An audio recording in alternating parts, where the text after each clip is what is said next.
A little bit about me. My name is Dumdi. I am a student at Utah Valley University and I am studying communications. I am a writer and I talk about issues that may sometimes be uncomfortable, especially for uh, an area like Utah County. The forms that I've experienced oppression or prejudice are just like a lot of times it's just people randomly touching my hair or making comments like, black girls, when they wear weaves, they just want to be white. That's happened in the workplace. These things have happened at church. I I've been treated differently because of my white husband. When we were dating and we were at church, like people would just stare at us, mostly at me, and when I say stare, it's more like glaring at me, as if they were disapproving. A lot of it's making snide remarks like "You're not from the ghetto. Stop talking like that." When I use slang, uh, it's people pointing out that I'm really loud, even if I'm not the loudest person in the group. When I'm surrounded by white people, just things like that. I think my life in America as a Black person has been an interesting experience because I was born in Nigeria and I was about 8 years old when we came over here as refugees, and I didn't really think that my skin color was a problem or was an issue for anyone, and I didn't. And there are a lot of things that happened I didn't really recognize, and it wasn't until I went to school in Rexburg, Idaho, that I started to notice that people talked about Black people differently, and they treated me differently as well.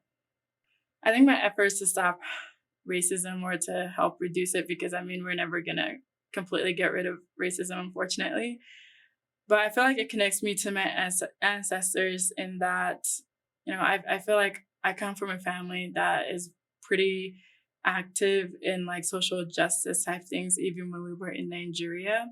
And so I feel like I I wasn't meant to be the kind of person that sat on the sidelines and kept quiet. And so I feel like that's how it connects me to my ancestors, is that I come from a line of people who speak up when there's injustice. What do you want to tell people about how they can contribute to improving racial equity? What I'd like to tell people, to help improve racial equity, is that it's not just about being kind or loving someone, because when you do your research, when you learn the real history of our country, that is also love. That's also advocacy. When you take the time to listen to the experiences of those that are different from you, and when you listen to them without defenses, and you actually listen to them, and it's not that you have to feel guilty about your race or that you have to apologize for your race. It's recognizing that people are treated differently because of the color of their skin, and believing their experiences when they share them with you. And then committing to learning more and to making sure that the spaces that you inhabit, that they don't just sound and look like you.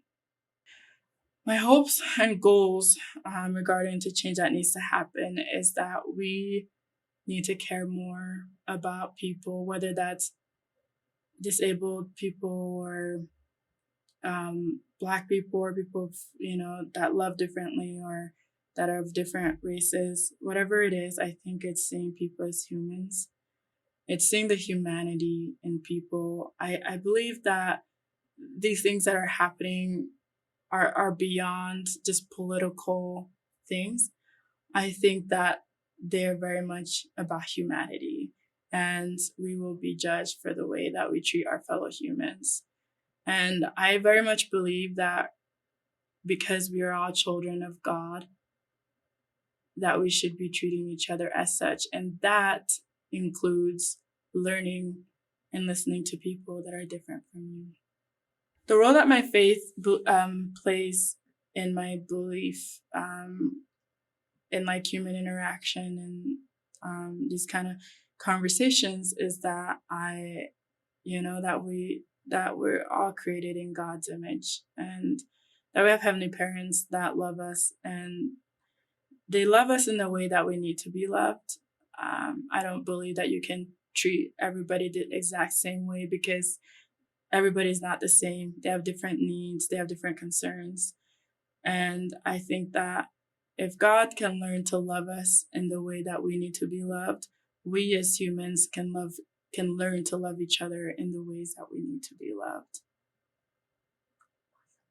The things about being Nigerian that makes me who I am is just like in my culture, in my upbringing, we're very much people persons. Like I'm a people person. Like we like feeding people and we like um social gatherings, and if you go to any like Nigerian gathering party event, like it's music, it's food, it's dancing, it's just it's laughter, like it's those are things that influence how I interact with people.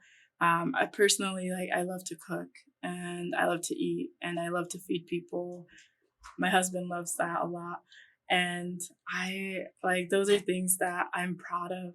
You know, it's I see it as very nurturing, and I see myself in that way, and I feel like that's a positive way I'm able to contribute to society. I mean, that's not the only way, but it's one of the ways. And like I'm a very inquisitive person, and that's also I feel like came also with my culture is that we tend to be very inquisitive people, and I because of that I like to learn about different people and different cultures and different perspectives.